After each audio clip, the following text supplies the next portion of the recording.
Hello friends, आपण मानक daily jobs Odia channel को स्वागत जनाऊँगी। देखो फ्रेंड्स, ट्रांसलेटर वैकेंसी पर ओडिशा हाई कोर्ट तरफ जूनियर ग्रेड टाइपिस्ट बा डाटा एंट्री ऑपरेटर वैकेंसी को नहीं एक एडवर्टाइजमेंट को रिलीज कराई। यही वैकेंसी मिनिमम क्वालिफिकेशन रही ग्रेजुएशन पास। आज वीडियो में आपको आसी एडवर्टाइजमेंट विषय में कंप्लीट इनफॉरमेशन जनइबी। डाटा एंट्री ऑपरेटर टोटल केतोटी वैकेंसी आछि, तार कैटेगरी एज वैकेंसी बैकअप, सेतिपई थिबा qualification, age limit, selection process, मासको आपन केते दरमा मिल जिवो, एमिति सब टॉपिक विषय रे आज हम डिटेल डिस्कस करिबा। तेणु फ्रेंड्स, आवेदन पूर्व कंप्लीट इनफॉरमेशन पई आपण ए वीडियो को बिना स्किप रे शेष पर्यंत देखंतु। तबे वीडियो रे आगु बढ़िया पूर्व आपण मानकु गोटे छोटो रिक्वेस्ट, वीडियोटी भल लगिले लाइक करेंगे, निज सांग मानक सह शेयर करेंगे। आउ जदि आपण माने चैनल नुआ छंती ताले आगु केमती नुआ नुआ जॉब अपडेट पाई आपण ए चैनल को सब्सक्राइब करंतु। आ पाखरे थिबा नोटिफिकेशन बेल को दबाई ऑल रखंतु। देखो फ्रेंड्स, ओडिशा हाई कोर्ट तरफ डाटा एंट्री ऑपरेटर वैकेंसी पाई थिबा एडवर्टाइजमेंट एहीपरि रही। यही पीडीएफ रे टोटल 12टी पेज रही। यही पीडीएफ रो लिंक मु आपण मानक वीडियो डिस्क्रिप्शन में देदेवी, आपण निजर रेफरेंस पाई याको डाउनलोड करिनेबे। तबे फ्रेंड्स चलंतु एडवर्टाइजमेंट थिबा इंपोर्टेंट एलिजिबिलिटी क्राइटेरिया गुड़िक विषय में आपको जन दूची। तेज प्रथम चलतु डाटा एंट्री ऑपरेटर एठार केतोटी वैकेंसी आछि से विषय जानि नबा। देखो फ्रेंड्स, टोटल नंबर वैकेंसी रही 35टी, से वोमेन व फीमेल कैंडिडेट मानक 11टी पोस्ट रिजर्व रही। कैटेगरी एज वैकेंसी बैकअप यहीपरि रही। फ्रेंड्स देखो, जनरल एठार 16टी वैकेंसी दी, से 5टी पोस्ट वोमेन कैटेगरी रिजर्व रही। SCBC category total number vacancy आछि 4टी, से गोटे पोस्ट वोमेन रिजर्व रही। तापर एसटी कैटेगरी रही। फ्रेंड्स एथिपाई टोटल नंबर वैकेंसी रही 9टी, से 3टी पोस्ट वोमेन व फीमेल कैंडिडेट मानक रिजर्व रही।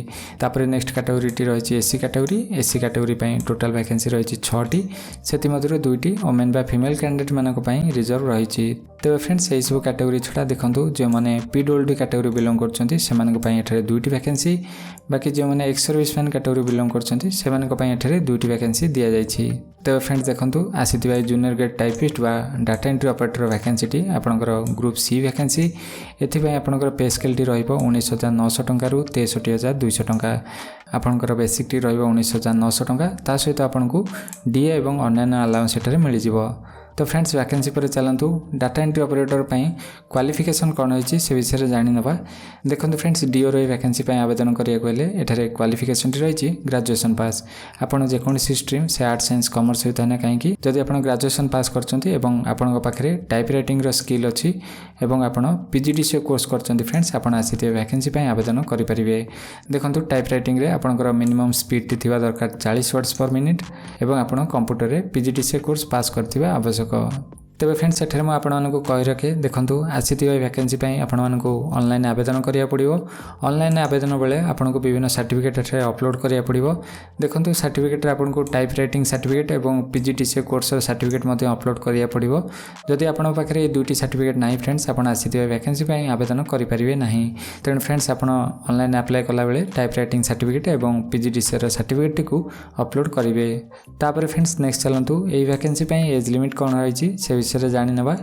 देखो फ्रेंड्स, आसी वैकेंसी आवेदन करने एठार मिनिमम एज टी दिखाई 21 वर्ष और मैक्सिमम एज टी रही 25 वर्ष।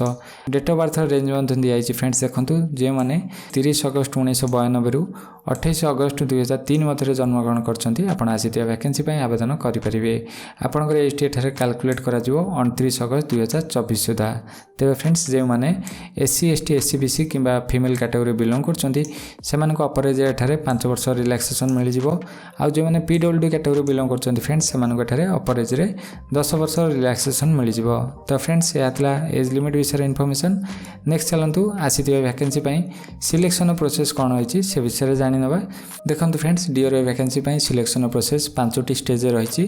प्रथम रही प्रिलिमिनरी एग्जामिनेशन, तापर रही लैंग्वेज टेस्ट, तापर कंप्यूटर एप्लिकेशन टेस्ट रही, तापर आपंकर मेन रिटन एग्जाम रही, तापर भाइबा रही। तेज फ्रेंड्स चलतु प्रत्येक स्टेज विषय में आपको डिटेल जन दूसरी। प्रथम रही प्रिलिमिनरी एग्जामिनेशन, यह आपंकर क्वालिफाइंग नेचर टोटाल मार्क रही 150 मार्क, टोटाल टाइम ड्यूरेशन रही 2 घंटा। देखो फ्रेंड्स, प्रिलिमिनरी सब्जेक्ट गुड़िक यहीपरि रही general English, general knowledge, logical reasoning, quantitative aptitude, यहीपरि सब्जेक्ट गुड़िक आप 150टी क्वेश्चन पाइबे।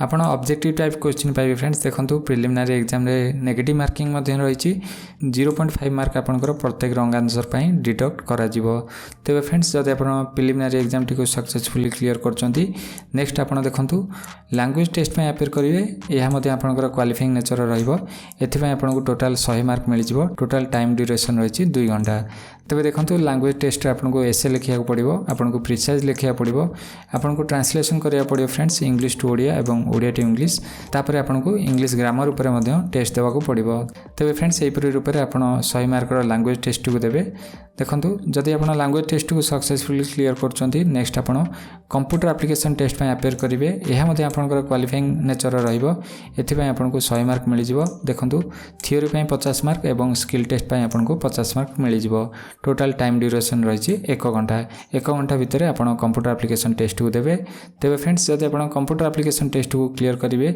नेक्स्ट आप देखो मेन रिटन एग्जाम अपेयर करेंगे मेन रिटन एग्जाम टी आपंकर टाइप राइटिंग टेस्ट रही टोटाल 100 मार्क मिल जाए 10 मिनट टाइप राइटिंग टेस्ट हम फ्रेंड्स देखो आपको एक पैराग्राफ टी टाइप करा पड़ो 400 वर्ड पैराग्राफ रही फ्रेंड्स आपको टाइप करेंगे 10 मिनट समय मिल तेज फ्रेंड्स जब आप मेन रिटन एग्जाम टी सक्सेसफुली क्लियर कर नेक्स्ट आप देखो भाइबा टेस्ट में अपेयर करेंगे भाइबा आपंकर टोटाल मार्क रही 20 मार्क तेज फ्रेंड्स फाइनल मेरिट लिस्ट देखो मेन रिटन एग्जाम रे रखि मार्क और भाइबारे रखि मार्क को टोटाल करी एक मेरिट लिस्ट प्रिपेयर करा अकॉर्डिंगली सिलेक्शन टी हम तो फ्रेंड्स यह सिलेक्शन प्रोसेस विषय इनफॉरमेशन नेक्स्ट चलतु आसी वैकेंसी आपने केमी आवेदन करेंगे से विषय जानी ना देखो फ्रेंड्स एप्लिकेशन मोड रही ऑनलाइन मोड आपको ओडिशा हाईकोर्ट ऑफिशियल वेबसाइट जोटा कि रही www.odishahighcourt.nic.in यही वेबसाइट को विजिट करी ऑनलाइन आवेदन करा पड़ो वेबसाइट खोलला देखो आप रिक्रुटमेंट कॉर्नर सेक्शन को विजिट करेंगे तापर एग्जामिनेशन पोर्टाल देखिए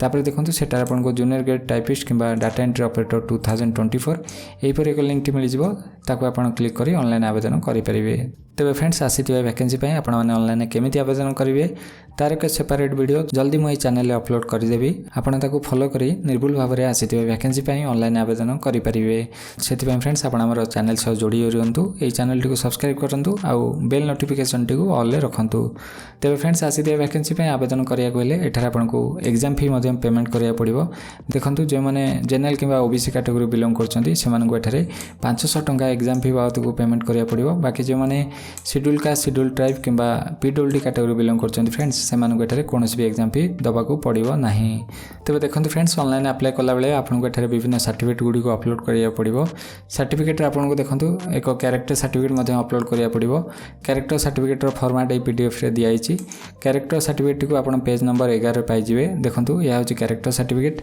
ये कैरेक्टर सर्टिफिकेट प्रिंट आउट आप बाहर करेंगे और अकॉर्डिंगली फिलअप करेंगे नेक्स्ट रही एनओसी फॉर्मेट दिखाई फ्रेंड्स देखो पेज नंबर 12 रे आप एनओसी फॉर्मेट टी पाइबे जदि आप बर्तमान समय कौन ऑर्गेनाइजेशन काम कर एनओसी सबमिट करा पड़ो तेणु फ्रेंड्स आप यार प्रिंट आउट बाहर कर अकॉर्डिंगली फिलअप करेंगे तापर फ्रेंड्स नेक्स्ट चलतु एडवर्टाइजमेंट इंपोर्टेंट डेट गुड़िक विषय मुझे जन दूसरी देखो फ्रेंड्स एप्लिकेशन मोड रही ऑनलाइन मोड आप ऑनलाइन एप्लिकेशन टी सबमिट करा पड़ो ऑनलाइन एप्लिकेशन टी एपर्यंत स्टार्ट होना जहाँकि 2 सेप्टेम्बर 2024 रे स्टार्ट हम आउ जार लास्ट डेट रही 17 सेप्टेम्बर 2024 आसी वैकेंसी जब आपने इंटरेस्टेड अच्छा ताहले 2 सेप्टेम्बर 2024 रु 17 सेप्टेम्बर 2024 मध्य ऑनलाइन आवेदन करेंगे तो फ्रेंड्स यह ओडिशा हाईकोर्ट तरफ आसी डीओ वैकेंसी पर कंप्लीट इनफॉरमेशन वीडियो एडवर्टाइजमेंट को नहीं जदि आपंकर अन्य कौन भी डाउट थाए ताले प्लीज कमेंट बॉक्स में जनातु मुझे निश्चय reply Devi thank you for watching.